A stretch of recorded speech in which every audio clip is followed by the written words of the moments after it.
Assalamu alaikum everyone, and we're again together for another session of LUMS Live, and the idea for this session is to keep the dialogue open. Many students, many people have questions, they have some uncertainties, and the idea is to get together a bunch of people so we can address the questions and try and remove some of the uncertainties. But today there's something also very special, and we want to recognize and welcome all the vice chancellors of all the universities across Pakistan. Many of them may be joining us today. So a warm welcome to you as well. And maybe in days to come, we'll have some of those VCs as part of the panel. Now, today's panel, we have Dr. Arshad Ahmad, as usual, the Vice Chancellor of LUMS. Thank you so much. And he's one person who makes time and never shies away from a tough question. Thank you for joining us again, Dr. Arshad. We also have Dr. Suleman, Shahid, Assistant Professor, Department of Computer Science, Syed Babar Ali School of Science and Engineering, and Director, LUMS Learning Institute. Dr. Suleman, welcome. We have Dr. Launa Gauthier, Associate Director, LUMS Learning Institute. A very warm welcome to you, Dr. Launa. And of course, Dr. Muhammad Faryad, Assistant Professor and Chair, Department of Physics, Syed Babar Ali School of Science and Engineering. A very warm welcome to all of you, and thank you so much for taking out time. The first question is for Dr. Arshad. We see that we have some people from the Learning Institute at LUMS. What is this Learning Institute, and what is it that drove the need to establish such an institute? Dr. Arshad. Thank you, Adil, and Assalamu alaikum, everyone. The Learning Institute is a formalization of something that already exists in all universities, which is really peer learning that occurs amongst faculty. So faculty, when they have good practices, they want to share them. As they share their research, they share about their teaching, about their students. And so this happens through informal networks and through, places they hang out in. But in the West, we saw this become formalized through learning and teaching centers. And they became quite common in the 80s. I happened to be in one of those institutes, very fortunate to shape that institute and learn that it's really a springboard for very purposeful faculty development.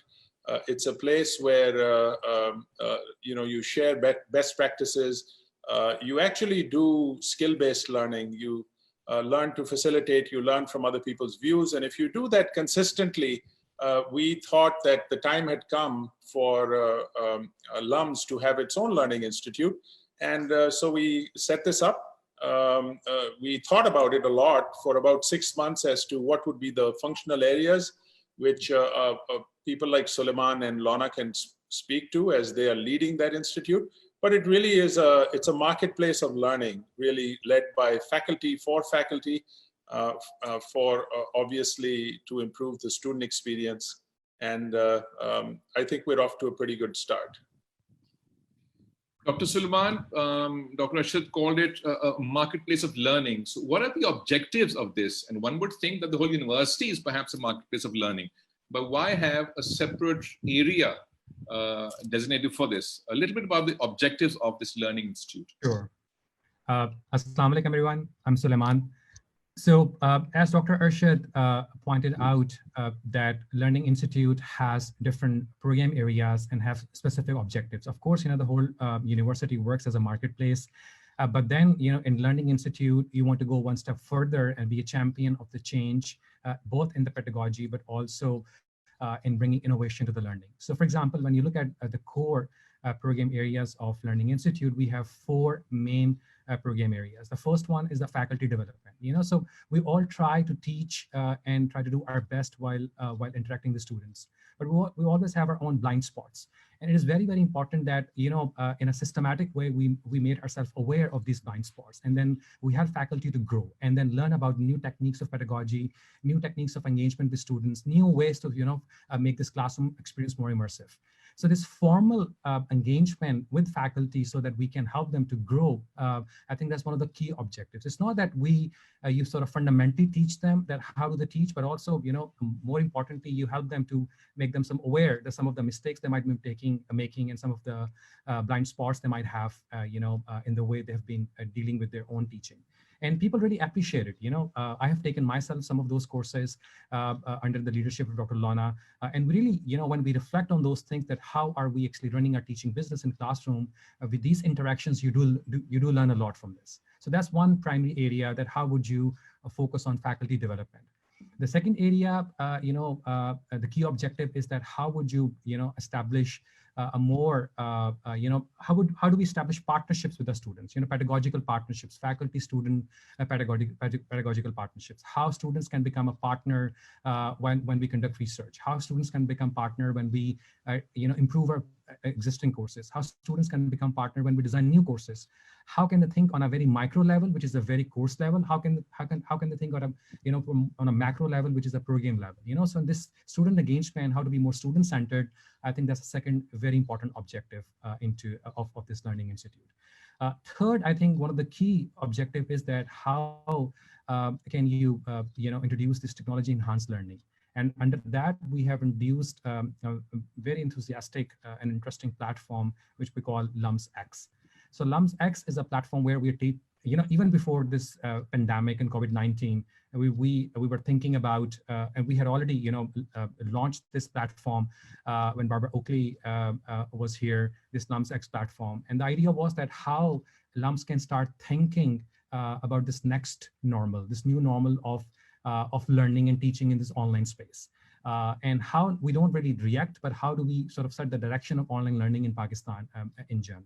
So LUMS X platform has three main areas, so it serves our student at LUMS. It also serves almost any student which is outside LUMS with the help of some LUMS-based courses. It helps to improve and, and take our lifelong learning, continuing education outside LUMS on online platform, and also how to connect our executive education and take it also online through this platform. So it's a very comprehensive platform which is out there. So if you look at that, it's a very comprehensive program under Learning Institute where different faculty leads are, leading these initiatives. For example, Dr. Launa, together with a couple of other faculty members, are leading faculty development. I'm leading LUMSX, and similarly, we have all these programs led by this. So it's one step further than what university is thinking about, in a very serious way, but then a very specialized unit whose main job 24/7, 9 to 5, is to focus on learning and teaching and thinking about the new ways of engaging students in this relationship. New ways of engaging students, and of course, in the recent few weeks, there's been an explosion of online courses and learning and tools and all of that. Of course, we had online learning, but in the last couple of months, universities and colleges have been forced to discover and invent new ways. Dr. Launa, here's my next question.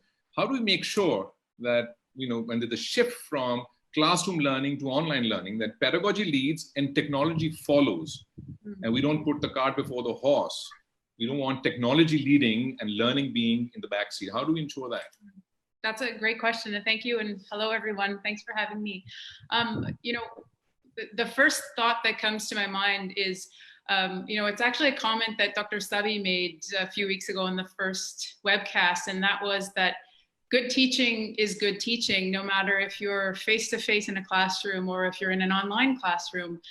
So I'm gonna kind of base my answer in that, principle. And we know from long-standing pedagogical research in higher education that, there's a series of things that good teachers do, no matter what the platform is. And that's, they encourage contact between students and faculty. They develop reciprocity and cooperation with students. They encourage students actively learning, being involved in their learning. They give prompt feedback to people on their progress, their gaps. They emphasize time where students are actively engaged with materials rather than just completing tasks for the sake of completing. Good teachers also communicate high expectations, and they give opportunities and respect people who have diverse talents and ways of learning. So where this comes into play is that really, if we have those principles at the forefront, then we can see technology more as an add-on to our pedagogy that really is an instructional tool that supports learning. So for example, when I put my faculty hat on here for a minute and say, in my own teaching, I ask myself, does a tool help students to achieve the learning objectives that I have for the course? And then will the tool help enhance the quality of student-to-student interaction or student-to-faculty interaction in the class? So it's communication, it's discussion, it's all those other ways that we have to interact with students. So I think it's tempting to succumb to the pressure to use a variety of technology tools and courses, because we generally hear, oh, technology is good, or students want us to use a lot of technology because they use it so often in their daily lives. But I really caution people against doing this just for the sake of doing it. And I think that using technology, it has to have a direct purpose for your instruction and for your students. So that purpose is, how do I help my students to learn? So in the Learning Institute, in my work with faculty and in supporting people to build instructional skills, including online instructional skills, I always say that we have a fundamental responsibility as teachers to make purposeful decisions about our instruction so that we're designing for learning. And that's going to look differently for each of us in online and face-to-face classes. But I really stress the need to look to pedagogy. That's evidence-based educational research, psychology, cognitive science, amongst others, to guide our decisions about learning. So, we have important decisions to make for design, for delivery, for assessments, and so on, that technology just can't make those decisions for us. And designers of technology can't make those decisions for us. So I think, to sum up, technology can support us and our students if and only if it's fit for purpose. Thank you. Dr. Faryad, there's been a shift globally also, but also in Pakistan, where from classroom learning, we're now moving to online learning until the lockdown is finished. And we don't know when people are calling it the new normal. Nobody knows, how long it'll last. And of course, for some students, online learning would be easier perhaps because they learn in a certain way, but for others, it might be difficult, especially in science subjects where people argue they need to be in labs, for instance. They need physical apparatus, they need instruments to learn. What has been your experience so far with students who are trying to learn science online?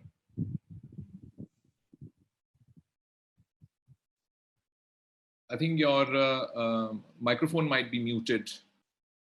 Okay, so thank you, Adil, and Assalamu alaikum, everyone. Our experience so far of shifting from classroom environment to online has actually not been that bad as we were hoping. We did encounter a lot of problems in the first few days, which I can call teething problems. Because faculty is new to this and students are new to this, which I think are going away. So let me put my answer in two parts. So from a faculty perspective, I think faculty has been putting a lot of effort in learning to communicate online, because for most faculty members, it was a new experience. For example, the first time when I was recording my videos, and I have been getting my lectures recorded for several years, but they were right during the class. And what I experienced that it's extremely, hard and disorienting initially to record a lecture without students. You are cameraman yourself, you have to do everything yourself. And you are, giving a lecture and right somewhere, in the middle, you just lose your train of thought. And then you say, okay, I have to do a retake. For example, my first video of like half an hour, it took me more than 3 hours and several takes to do that. So from similarly, other colleagues, they are getting used to it, but it's an experience that they're learning on the job. So similarly, in terms of using LMS and other online tools to configure how to do assessments online, how to communicate lecture material and other resources to students, it's been a learning curve. But faculty members, are taking the lead. And in this regard, I think Learning Institute has been of a great help, not only in educating faculty members about various tools, but also in getting the faculty to communicate with each other. Because when we are on campus in usual environment, we're always talking to colleagues, okay, what to do this thing in some way, how can I effectively teach that topic. But now we had a lot of new questions. So Learning Institute's webcast and sessions that were hosted by different faculty member and Launa from the Learning Institute, they helped provided that a very important way of communicating ideas and tools from one faculty member to another.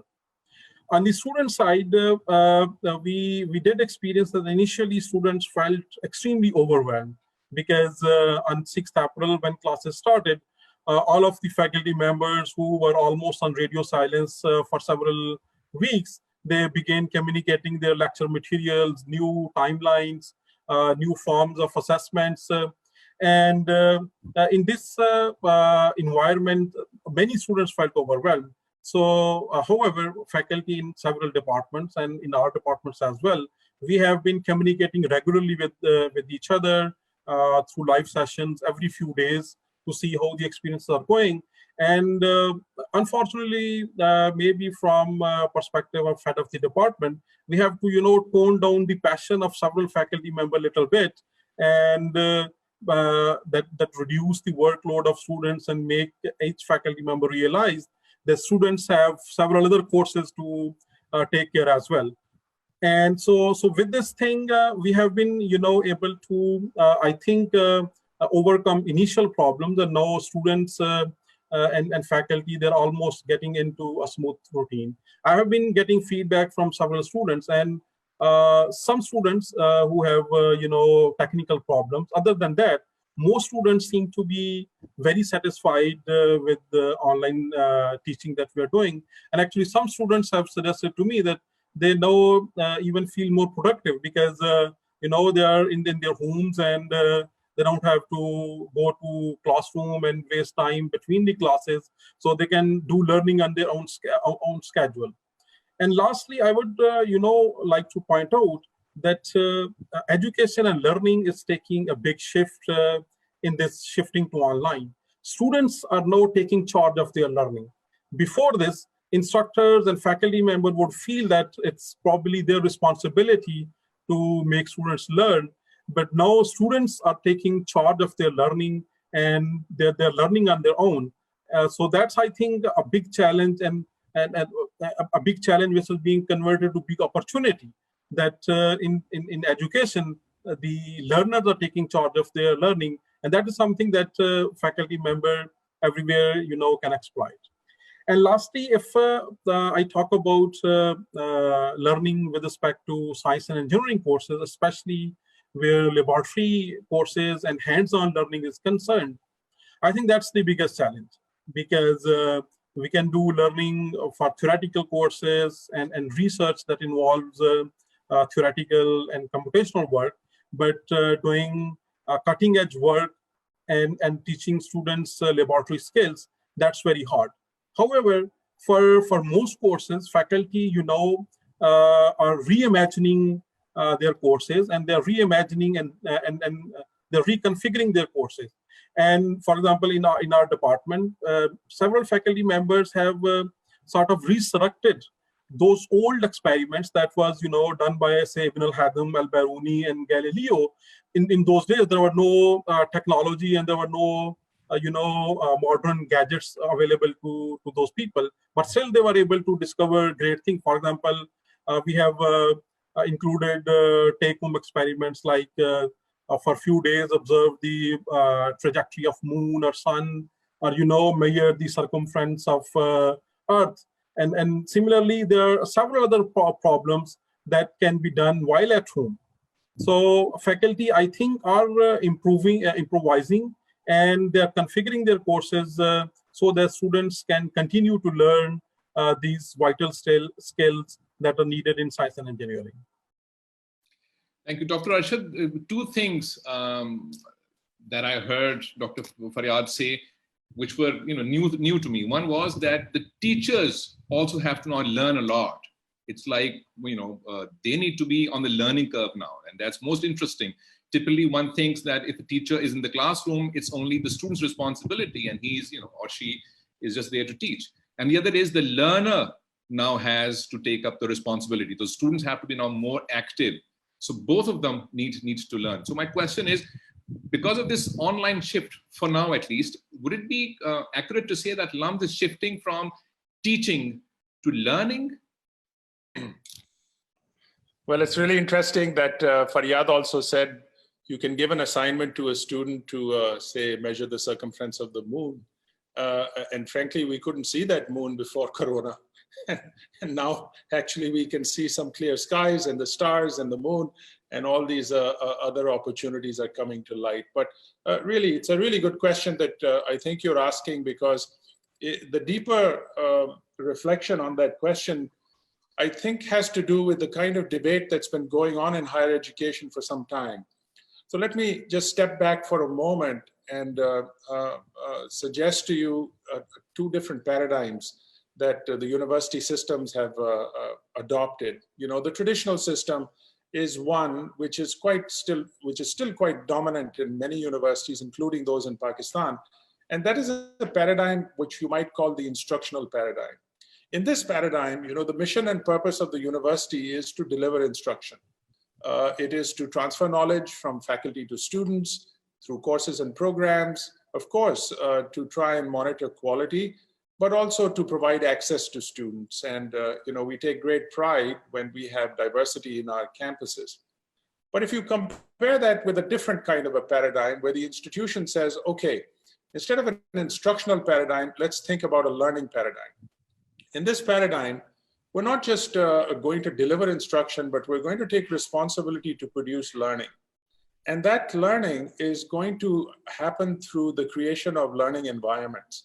And those learning environments, you know, will require a lot of creativity in giving the space and time to students to discover and construct their own knowledge, not just copy and mimic or regurgitate what the instructor is saying, but really start from where their own prior knowledge was and then build on that.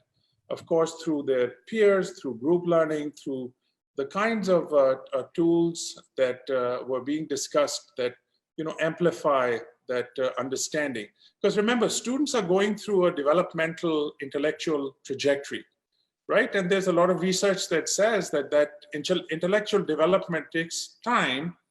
And that time, you don't measure that by courses. The time in which you go from a stage where everything is black and white to a stage where you start questioning everything and there's a confusion, to a time where you're starting to make some hypothesis and having confidence in backing up your hypothesis, to a time where you start making your own independent judgments and standing by them. This is a kind of critical thinking and development that we all, in our hearts, want, whether we are in the instructional paradigm or in the learning paradigm. But it's the university structure that can actually facilitate whether you're moving in the direction of learning or whether you're stuck in the instructional paradigm. So let me also add that, you know, in terms of the criteria for success and the teaching and learning structures in a learning paradigm is one where, you know, learning is held constant, but time is variable, where the environment is ready when the student is ready. And whatever learning experience works is valued. Here, you know, we encourage at LUMS, for example, cross-disciplinary work. And this is what a learning paradigm would encourage as well, that you're not stuck in your silos, in your departments, in your disciplines, but learning is a very complex, multidisciplinary phenomena. The problems of the world have to be solved through many lenses. And so these learning environments are a space for students to discover for themselves their own intellectual development. So when we shift from you know, an institution that is focused on teaching to one that is focused on learning, we are really making, I would say, you know, sort of a paradigm shift. And that paradigm shift doesn't happen through some policy that someone comes up with. It happens because there's a lot of moving parts that come together and realize that, look, traditional barriers have to come down.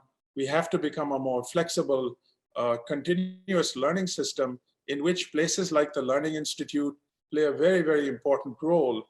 Because as Suleman was saying earlier on, you know, teachers also, like students, must discover their own learning curves by occasionally taking a stop and looking in the mirror and perhaps even videotaping their lectures and letting their peers tell you that, or you might just see for yourself, this is what I actually look like when I teach.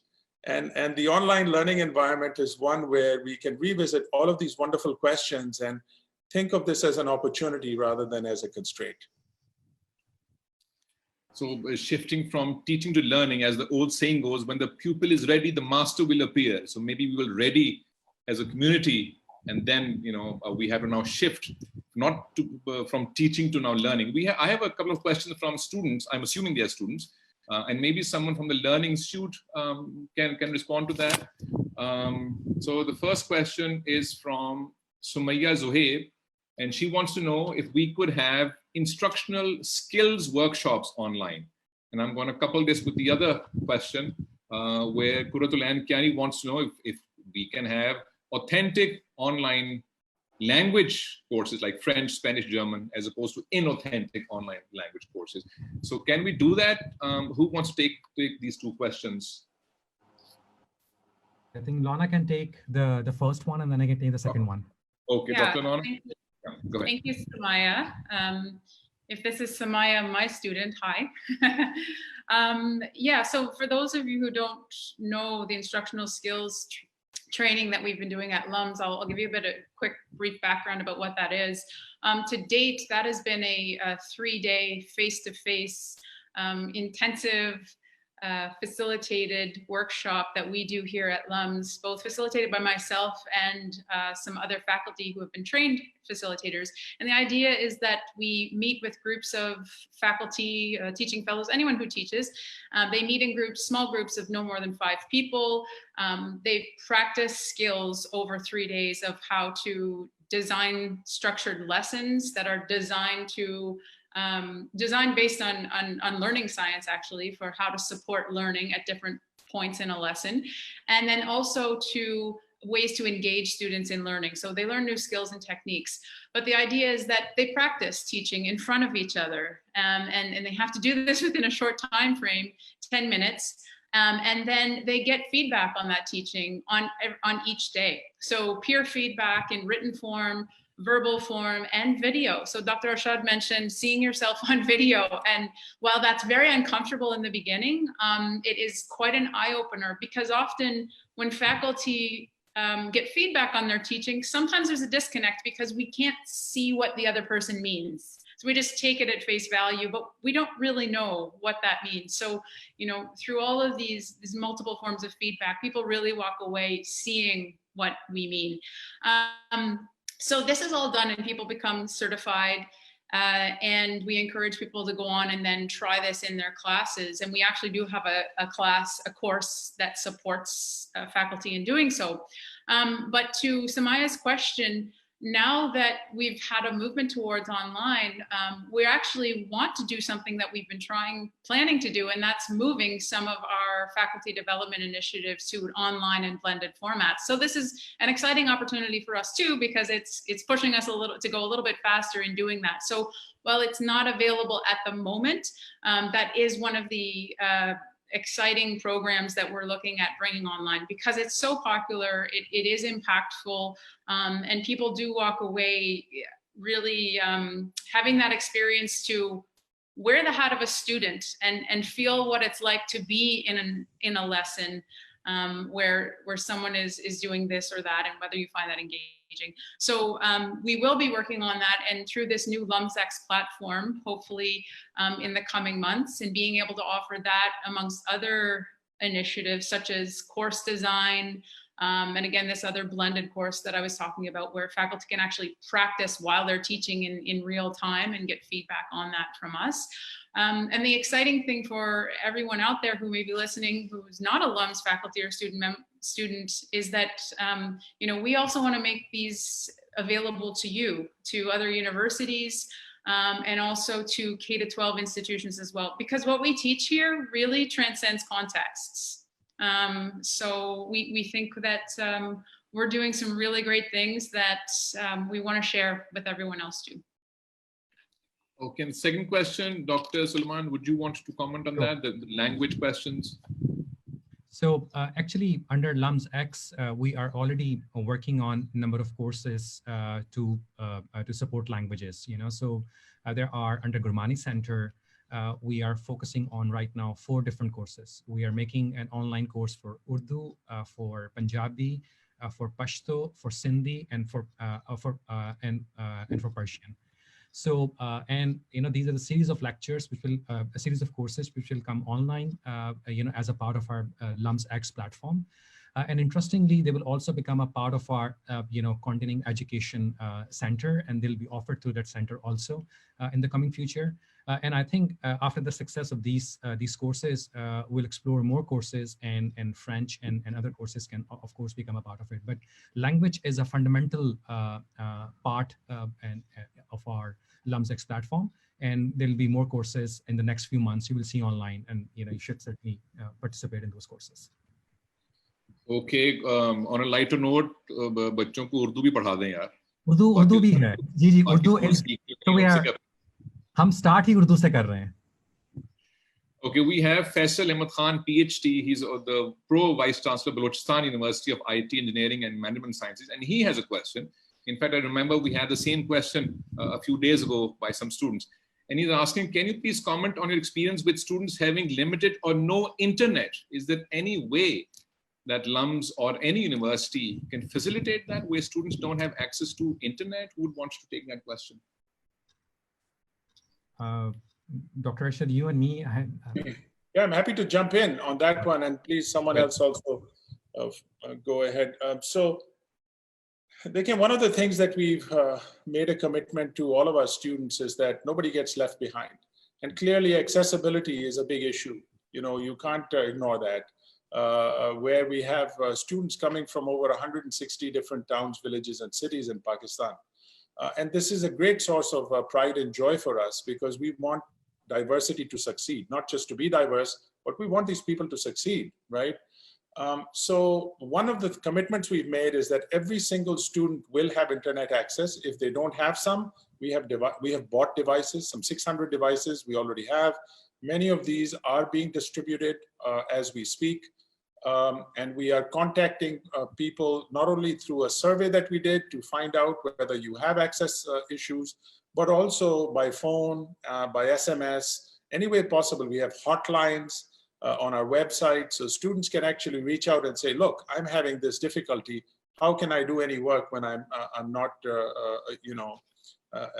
able to access? So I think there is no stone left unturned. We will do everything we can to improve the accessibility issue.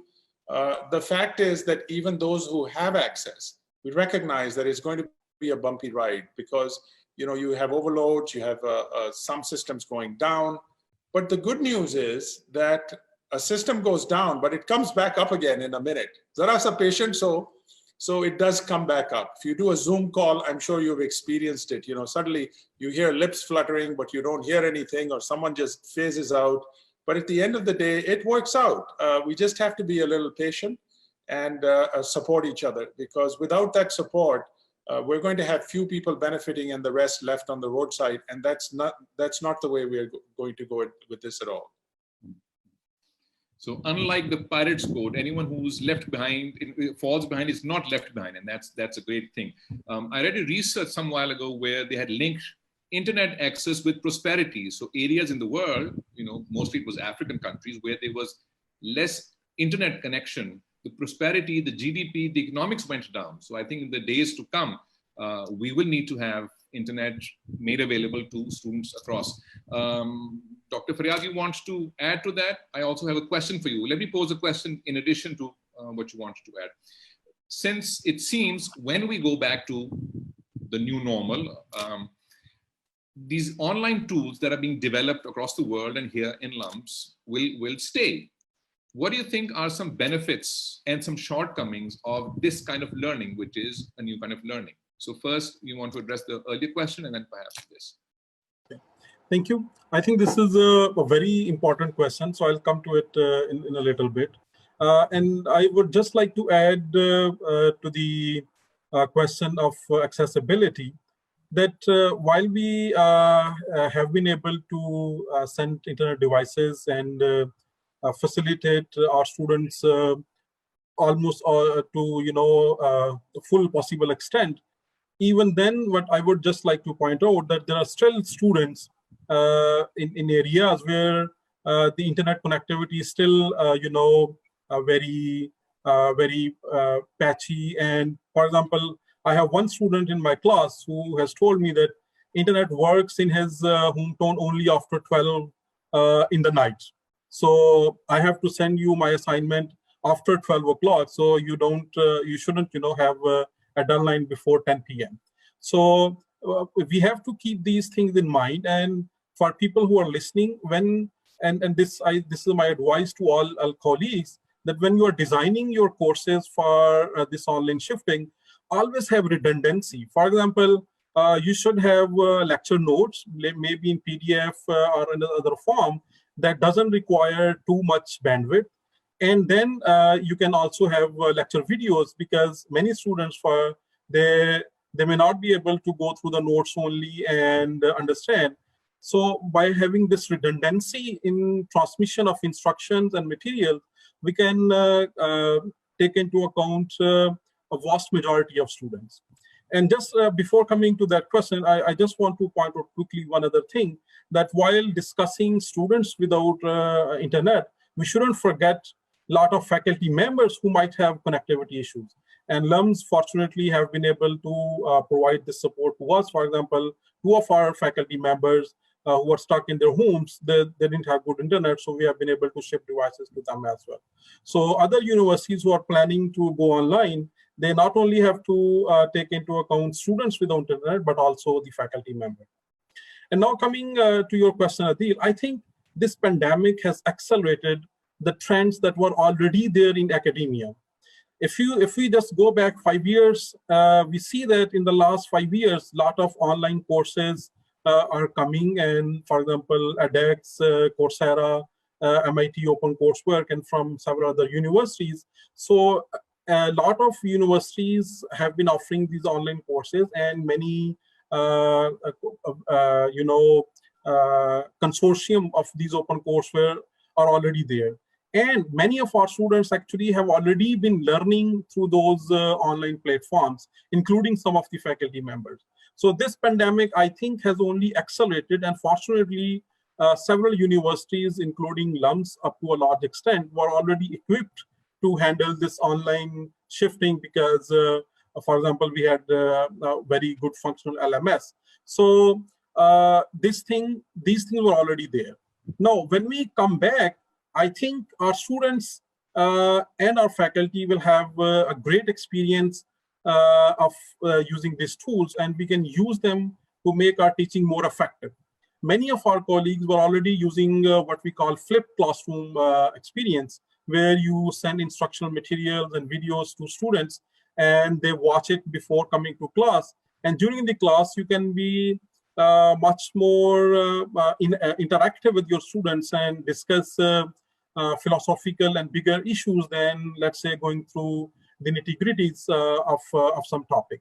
So this transition, which is training our students and our faculty, is going to be very useful. But at the same time, I must say that this is going to be a huge challenge, not only for universities, but also for instructors, because our students are not getting used to learning on their own and learning from online courses, which means universities and faculty will have to compete internationally. For example, I have to think that when I'm teaching a particular course, what is something unique that I'm bringing to it, which is not available to my students, let's say, from an online resource. So we have to up our game, and faculty members will have to, I would say they have to put much more effort than they would have been perhaps doing without this availability of alternative learning resources available to students. So this way, this is a big opportunity for us, that we can use the training that our students will get to use flipped classroom and more interactive learning models when our students are back on campus, and also a challenge for faculty members everywhere in the world, not just in Pakistan, to be better and to always think about their courses and skills, that what they can offer, which is not already available from other resource. Dr. Launa, you want to add to that? Very interesting thing. Dr. Faryad mentioned acceleration. Not only in medical science, we're trying to find the vaccine, but also in educational tools, there's an acceleration. That's most interesting. You wanted to add to what he said? I think, yeah, Faryad mentioned something about this is a time where we have to maybe distinguish ourselves from others or find something unique that we can share with students that they can't get somewhere else. And I think, we cannot downplay, again, our responsibility that we need to help students to learn how to learn our disciplines. And I think what can help us to really make quality courses and courses that make an impact on students is just to think about that. How do I help my students learn my discipline, to think, to communicate, to act like an engineer or an entrepreneur or political science or whatever, and what are those kinds of experiences, online or face-to-face, can I design for that, where students are presented with content that they can consider, they can reflect on, they can compare, they can question, then they can apply and adapt new information and skills. But more importantly, how are we giving feedback to students, opportunities for students to practice in an online or a face-to-face class, and then demonstrate their efforts to understand or the content or skills that we want them to acquire. So I think this is where our assessments come into play too. And our assessments, in good teaching, our assessments need to measure the kind of learning we're expecting students to engage in. So I think, in my own teaching, when I facilitate students in discussion and have individual or group activities where they get to work on content and think and talk to one another, get feedback from me and their peers, that's where I see students, reporting back to me that they're finding value in what they're learning, because they're part of what Dr. Arshad earlier about having that, Arshad said earlier about having the opportunity to construct meaning on their own. And we know that's how learning works. For me, when I do some of those things in my teaching online and in the class and in a face-to-face classroom, that's when I see the most impactful learning happening. So I think we're ripe with opportunity right now for faculty to learn more about, yes, how can we make our teaching and our classes more unique, but how can we really help students to learn in the ways that, where they can be and they can act and they can practice like lawyers, historians, scientists, or what have you. And I'm really proud to say that some of my colleagues are doing that really well right now in both formats. So thanks. You mentioned lawyers and scientists and also artists. No, I'm just pulling a leg. Dr. Suleman, you wanted to add to what Dr. Launa had just said? And actually, I wanted to add to something which Dr. Arshad and Dr. Faryad said earlier, but maybe Dr. Arshad can answer first, because I think he wanted to add something, Dr. Launa. Dr. Arshad, you wanted to add to what Dr. Launa had just said? I want to add to everything. This is such a great conversation. Okay, But, so go ahead, Suleman, and I'll come back. I wanted to make a sort of a more general point as well. Dr. Suleman, I also have a question for you. Do you want me to pose a question first, or do you have another point to make? No, please pose the question. I can combine that maybe. Okay. The question is, what are some of the technical platforms and tools that you have used? That is, to what purpose and what type of learning outcomes are these tools selected for? How can you measure the effectiveness, so to speak? Sure. So I think my first comment was about this accessibility and equity issues. And I think if you look at around that, there was a lot of this discussion that when we go to this online learning, everyone would be equal because of the access and because of all those issues that we're all saying. And actually, it didn't really happen in that way. And there are issues about equity. There are ways, in the ways students are not feeling that they have the same resources to be able to access education and to be able to have same opportunities. when we think about the campus life, when you are in a classroom, you sort of feel equal. When you're on campus, there's a way to sort of make people realize that they're all equal. In the case of online space, because of the infrastructural issues, these equity issues can come into play. And I think the way Dr. Faryad was talking about, Dr. Arshad was talking about, that we have tried to address those issues by providing students and faculty with the right equipment and resources which are important. But I think we should not forget that the shift from campus to online has played a big role in the way we look at the equity, and some of the assumptions that we'll all be equal online. I think that's just not the case. And I think everyone who's actually in this business of online teaching and learning needs to look at that. Just by going online, we don't become equal. Second important point, I think, is about accessibility. And accessibility is a key here, because it can also link when you feel deprived, when you feel that you have not been entertained in an appropriate manner. It can also bring anxiety, and it can also sort of lead towards mental health issues. Something we can talk about later. But accessibility is fundamental. So I think accessibility has to be thought about and worked at many different levels. For example, if you take our example, when we wanted to know what kind of a problem students are facing, we not only used emails and online service, but we also used telephone calls and SMS to understand the needs of the students. So it's really going using all possible platforms from low tech to high tech to make sure that we have a highest possible level of engagement.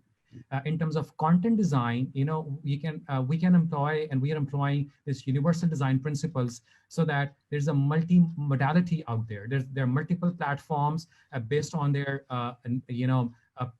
design attributes that have been used in a different way. So for example, many of our faculty members are uploading audio notes. They're uploading video notes. They're uploading audio notes for the slides. They're using text.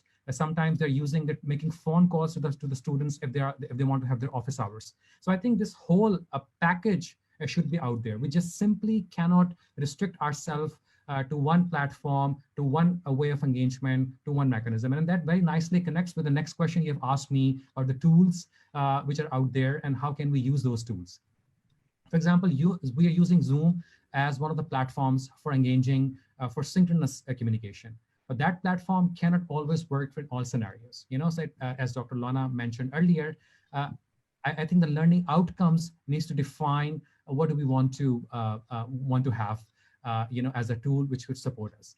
There's a lot of discussion. You use one tool because it will help you, to improve the integrity of the class. And I think that's a very wrong discussion about linking tools with integrity. There's a lot of research which, for example, tells us that people don't really cheat. Students don't really cheat much more often than offline settings in online setting. It's just that they cheat differently. So there's cheating happening in online spaces, there's cheating happening in offline spaces, and only the mechanism varies. It's not that the quantity varies.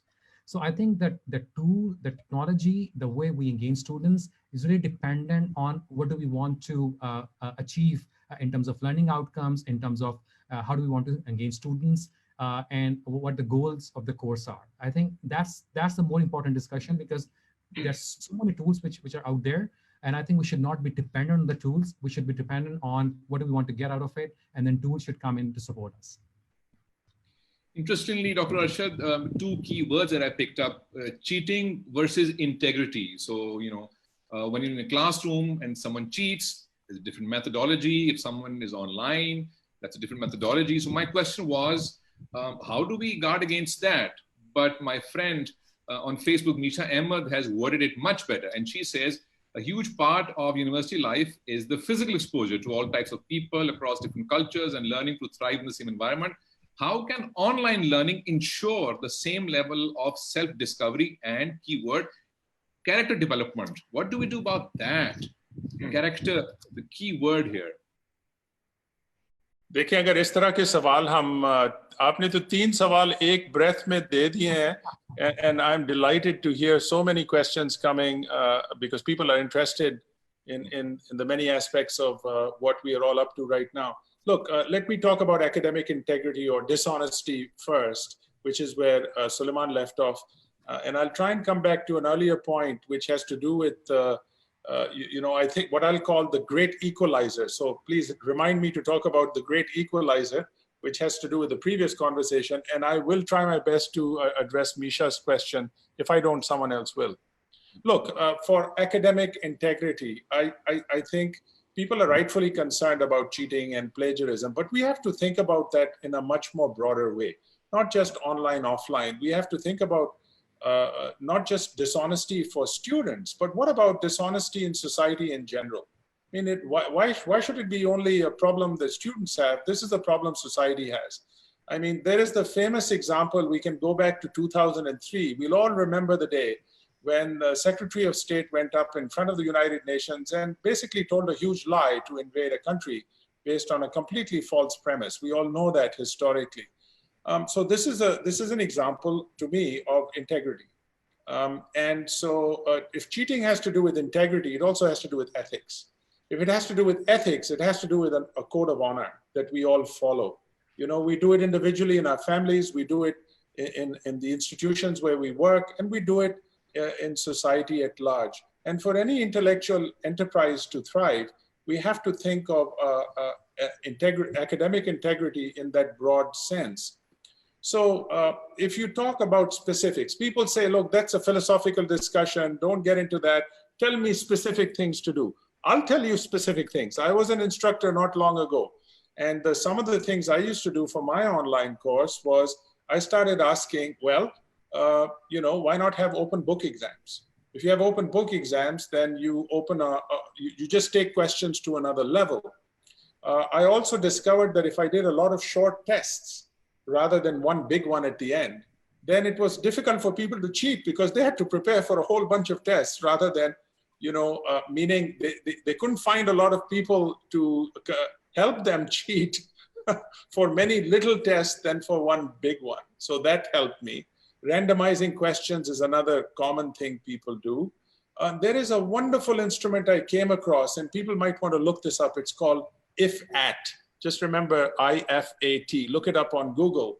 And you know what's wonderful about IFAT is that it's a card. It's basically a card with a bunch of questions, and you can design the questions. And it's like one of those lotto things that you scratch off. You know, you have 4 or 5 choices.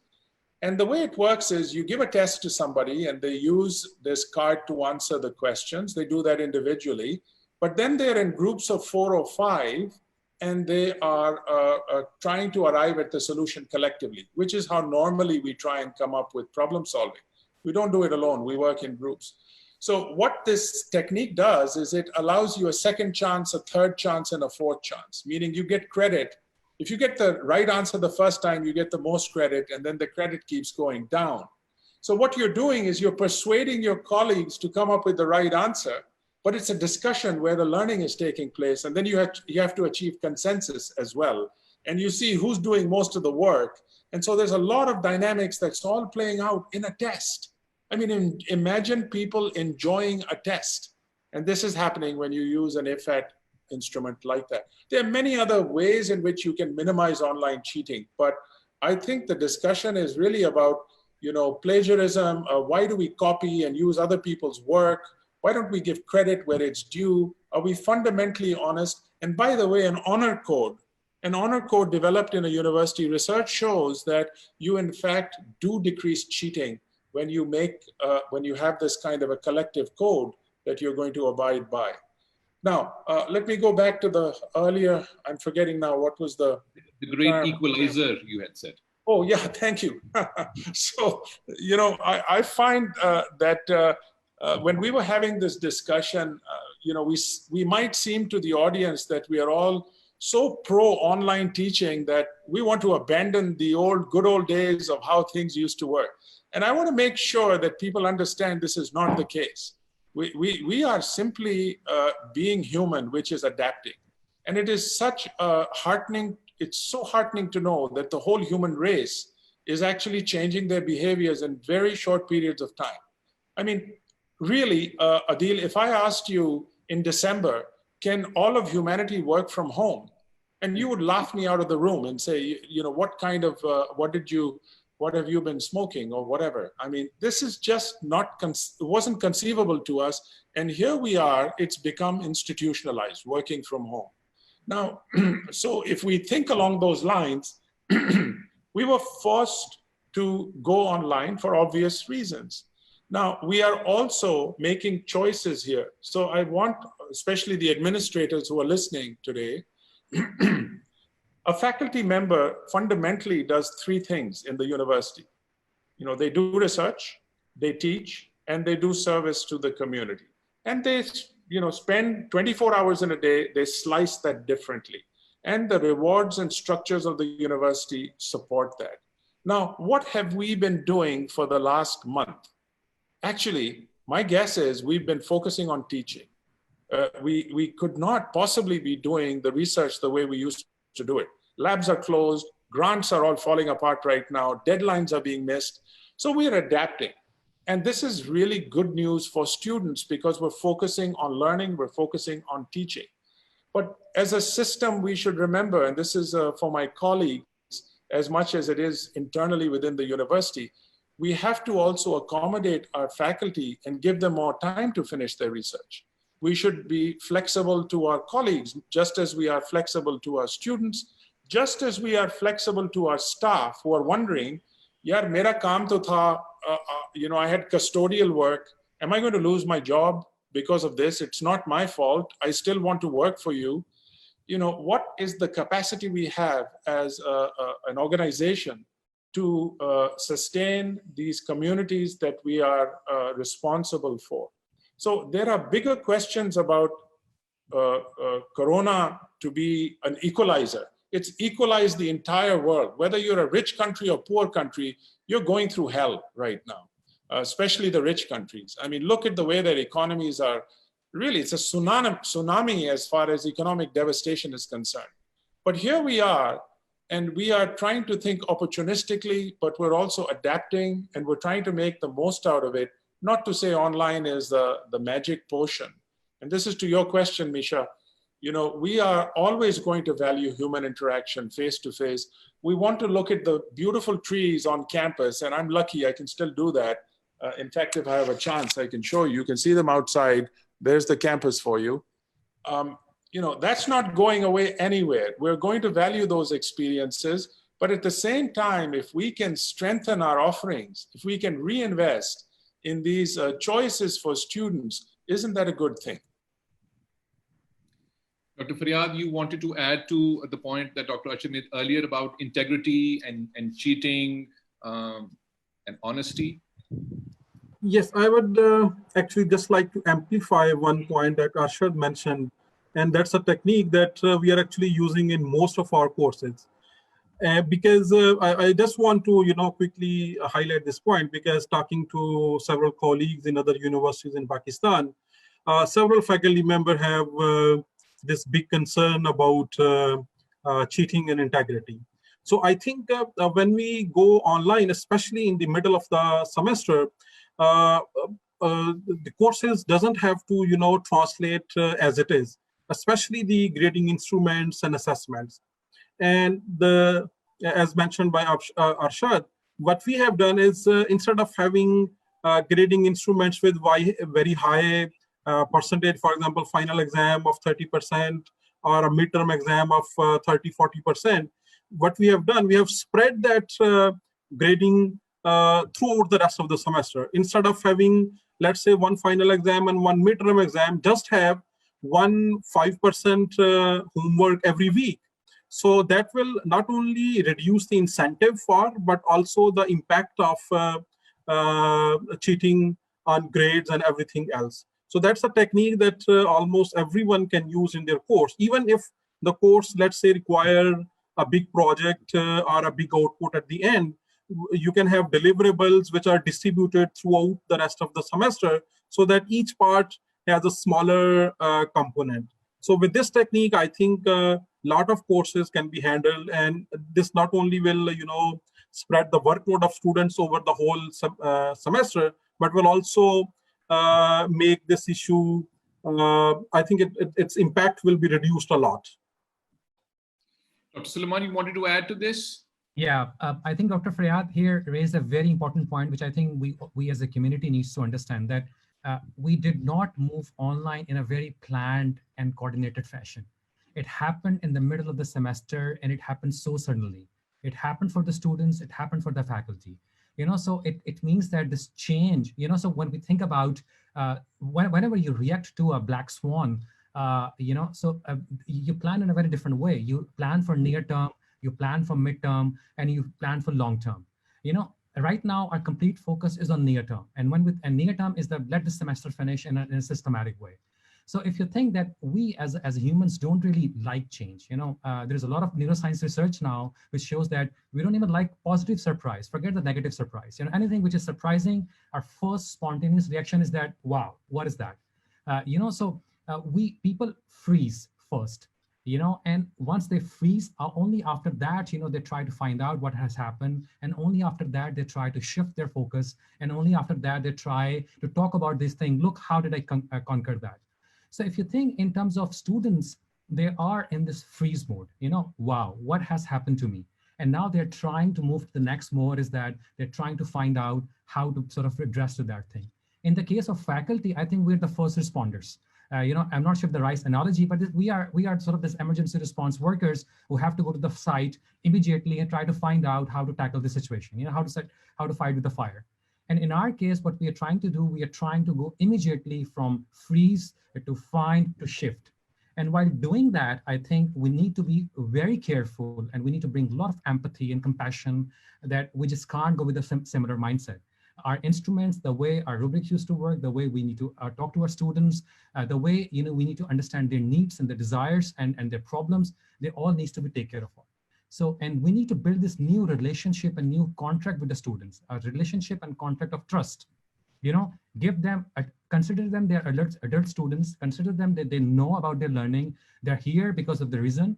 And then based on this new contract, I think we can help them to grow. And then maybe the cheating and become a secondary issue, and the learning becomes a primary issue. And I think in this way, we can go this new relationship and new mindset where with a lot of empathy, as a design thinker, as a designer, I think this is the perfect time to practice design thinking while dealing with our students, and how to be more student-centered than faculty-centered.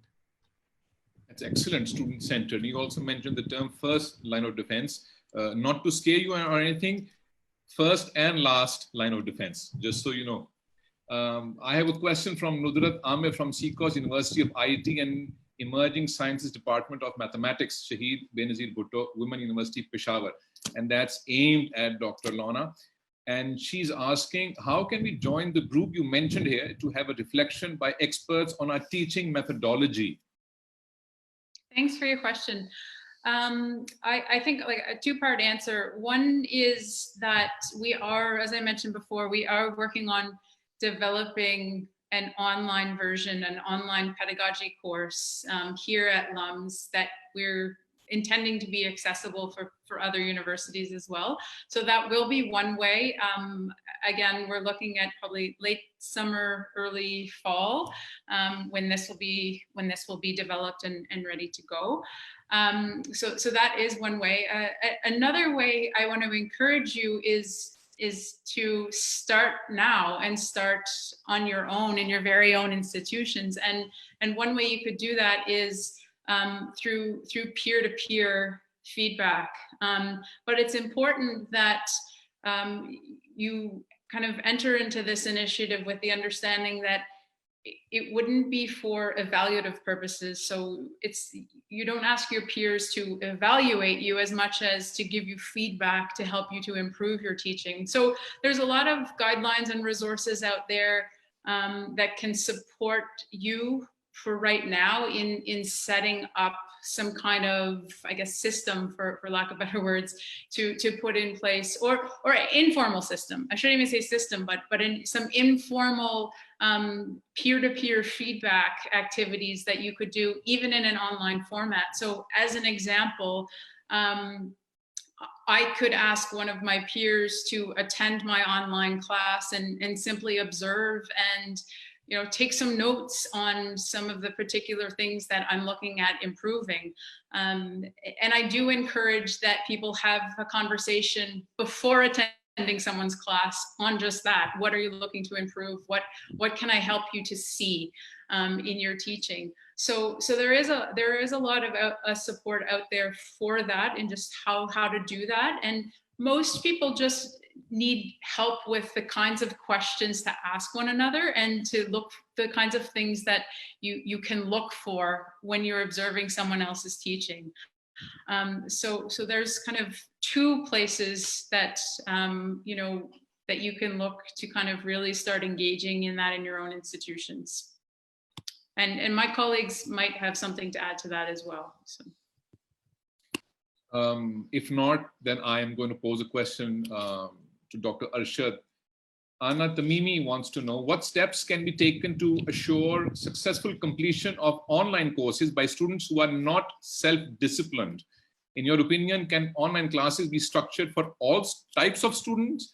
And if you could remember, you had mentioned a point a few days ago about the discovery learner and the structured learner, and those are fantastic points. If you could repeat that, many people will learn. I certainly did. Thank you, Anna, and thank you, Adil, for that question. Sure.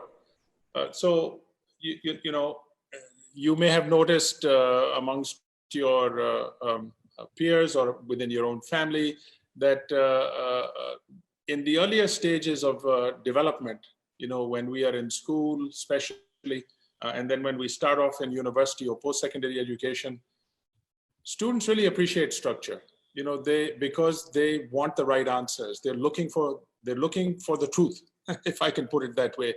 And the experts are supposed to tell them that. So structure counts for a lot. So some people who are teaching first-year courses, for instance, who raise questions where you're supposed to think on your own, or which confuse you, are rated as poor instructors, whereas they may be actually doing some real good in getting students to challenge their own biases and their own ways of thinking.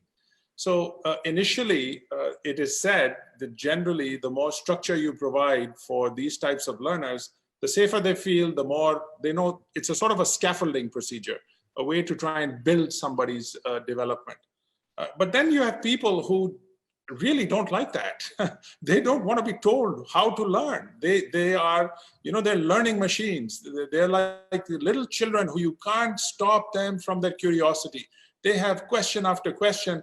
And we know as instructors, we love those students as well, because those students challenge us and they make us think about things we haven't thought about. So they are often called discovery learners, and they sort of wander about, you know, their mind is somewhere else. But they're connecting dots, really. They may not be thinking about the point you just made. They may be thinking about the chemistry course that has to do with the data science course that they're sitting in. And your job is to also bring them into learning environments. You create a learning environment where there's a space for all types of learners. People जिनको सहारा चाहिए होता है दूसरों के साथ, वो भी उनमें कोई कमी तो नहीं होती है. I mean, they are just as valid, or they are just as, they have the potential to be great contributors to society as those who show they can get straight A's in a course. I mean, we know that, you know, we have strategic learners. So I'll introduce another one. We have surface learners, strategic learners, and deep learners. This is a terminology that is often found in the educational literature. Surface learners are the kinds who want to please teachers. So they just do things to make the teacher happy, and then they get their grade and they do the minimal amount of work. They got other things to do in life, you know, and we all know those students too. You know, they just want to do surface work, move on to the next one. Mujhe ek degree chahiye, mujhe aage jana hai. I'm just here passing through because I have to, right? We know there are people like that. Then you have strategic learners. Strategic learners have learned how to write exams. I mean, boy, are they good at exams. They are exam writers. They dig out all the old exams. They learn those techniques. और वो पहचान लेते हैं कि किस तरह का सवाल आएगा एग्जाम में, और उनके पास 10 जवाब तैयार हैं बिल्कुल. अच्छा, आप उन लोगों से जो, you know, who are getting straight A's, and this is a Harvard study that was done when people graduated and asked them simple questions like, why is the sky blue? You know, very basic questions. They couldn't answer them because they weren't on the exam. So these are exam type of learners. But then you have deep learners. And deep learners are really the type that I was describing earlier, who are just curious for the sake of curiosity, and they're thinking about finding their own mental models to answer questions that, you know, they won't be satisfied with until they feel they can believe in it. So it has to do a lot with belief systems that we also have. And this is the kind of intellectual maturity that we are trying to provide a space for and accommodate everyone, you know, at all levels. People जो जिनको रटना है, people जो बहुत ऊंचा सोचते हैं, सब भाई बहन हैं हमारे, सब हमारे बच्चे हैं. हम उनके साथ इसी तरह काम करेंगे जिस तरह सुलेमान ने बताया था, as our partners. As, you know, we want to sit and co-design courses with them. We want to ask them questions ke bhai, when you look at a course outline, do you look at learning objectives or do you look at the way you're going to be graded? And guess what the students are going to tell you? They don't care about your learning objectives. They want to know kitna kaam karna hai hame. First thing they do is they say, final exam kitna bada hai? You know, is this a hard course? I mean, these are very practical and good questions that students are asking, you know. So when we make them partners and as our co-designers, co-creators of learning, this is the learning paradigm that I think we're all talking about. This is the world that we want to thrive in as scholars and partners in our scholarship. And undergraduate students are capable of that scholarship just as PhD students are. So I think we have such a tremendous opportunity right now to bring our research and our teaching to the fore in, you know, call it online learning if you like, but what a fantastic excuse for us to revisit fundamental questions about why we are here in the first place. And thank God for that reflection, because, you know, many people think that Pakistan's education system, perhaps also of the world, requires a major overhauling. We have a question from Kulsoom Tariq, and I'm going to direct it to Dr. Faryad, but anybody else who wants to reply to that is also free to do that. What are the responsibilities of the students in this paradigm shift? And you can answer that from the point of view of a science student, for instance. What do science students need to do? Thank you, Adil, and thank you, Kulsoom, for this very important question. So as I was saying in the initial part of this discussion, that students are already taking charge of their learning. And while doing so, I think one of the most important responsibility on student side is perhaps now communication, that they need to be communicating with their teachers about what they are learning, what are their problems, because the biggest barrier that we have right now is of the distance and a very small amount of communication from students to teachers actually. So on teacher side, teachers are trying to do everything possible in making new course contents and communicating that to students. But on the student side, I think it's very important that students keep on providing continuous feedback to the teachers on what is working, what is not working, and providing suggestions that, okay, I am this kind of learner, as Arshad was saying. So for me, can you do this? For example, when I had my first session with my class, two students told me, okay, you used to have recitations with us where you solved problems. Now, what we want you is to do those recitations, but record them and send to us, because we need to see how those problems are solved. We have to solve those problems on homeworks and exams.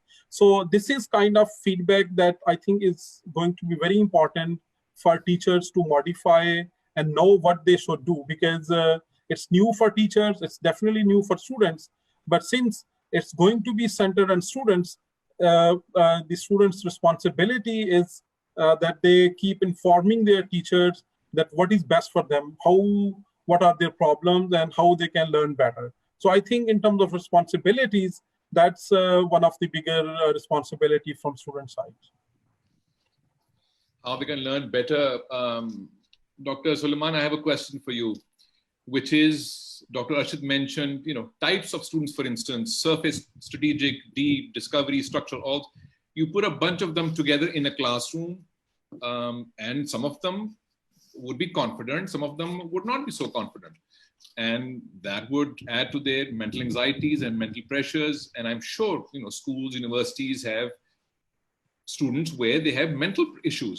So is LUMS addressing mental issues regarding their students, the pressure, the uncertainty, the fee structure, the online shift suddenly? Is LUMS doing anything about that? Thank you, Adil. It's a very important question. I think keeping in mind that we have a large community of students and faculty members, and hopefully some vice chancellors are listening, this has become a big debate also in international circles, that how can we address the needs of the students, because mental health is a kind of is a disability. So if you look at this discussion online, what are the pros and cons of online education and moving online? So there are lots of cons, but there are two or three fundamental, sorry, a lot of pros, but the two or three fundamental cons are the students miss, for example, peer interaction. Student miss, for example, campus life.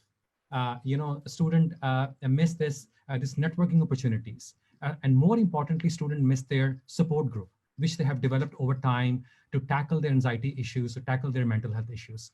And then on the top of it, university offers a very systematic mechanism to support students with anxiety and mental health. In the case of LUMS, we have a serious, a well-being and mental health center, which offer services to our students. So you can make appointment, you can visit them.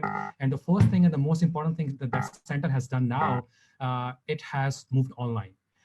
So if you have any help, any need, you can, still contact the counselors. You can still, talk to your, clinical psychologists and other people to make sure that it works in your, you can have all you need addressed. I wanted to bring another very important point into consideration, keeping this in mind. And that discussion is that when you're online, you're more isolated. Your sleep patterns are disturbed. The way you had the complete structure in your life, you have your physical lifestyle, and all those things have been disturbed, and they will also add more stress, and it also increase your anxiety. So, and we all need to be very careful of and very mindful of that. We need to address those issues. And, so the idea is, and somebody tells you that he or she is facing anxiety and mental health issues, you don't need a lot of proofs in the beginning to address those issues. Just respect that, just really take it on the face, and then see how can you support that person, at least in this pandemic, at least in this big shift. And also, there's a lot of research done that how can you design your online courses, keeping in mind the anxiety issues and mental health issues of these students. For example, we talked about this accessibility, that how you need to take a multi-modal approach, multi-platform approach for designing courses and for designing your online education and teaching. I think keeping all this framework in mind, that we need to address the needs of our students in a more cohesive and systematic manner. Otherwise, we know that we'll be having more issues with mental health than the physical health. And this crisis will become mental health crisis in the coming days than this physical health crisis. So I think this is a very important point, which we, as a community, as a Pakistani community, needs to understand and take care of. Maybe Dr. Arshad can add something on that. Just one quick comment. Of course, we don't want this to be a mental health issue. Sure. And of course, in Pakistan, as we all know, mental health or lack of mental health is associated with craziness, and we just don't take it as an ailment. We think of it as someone, who's crazy in the head. So we need to take it, as a mental health illness. Dr. Arshad, you want to add to that before we wrap up?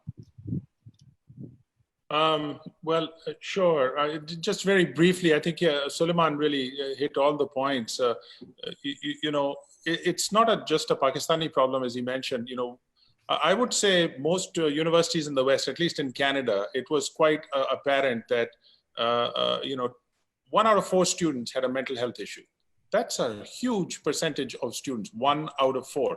And this, I'm talking about top universities, not just the ones that are, the unknown ones. So this is an issue for a number of reasons. And without going into those reasons, the fact is that it's our responsibility to respond to those issues. And we can do that not just,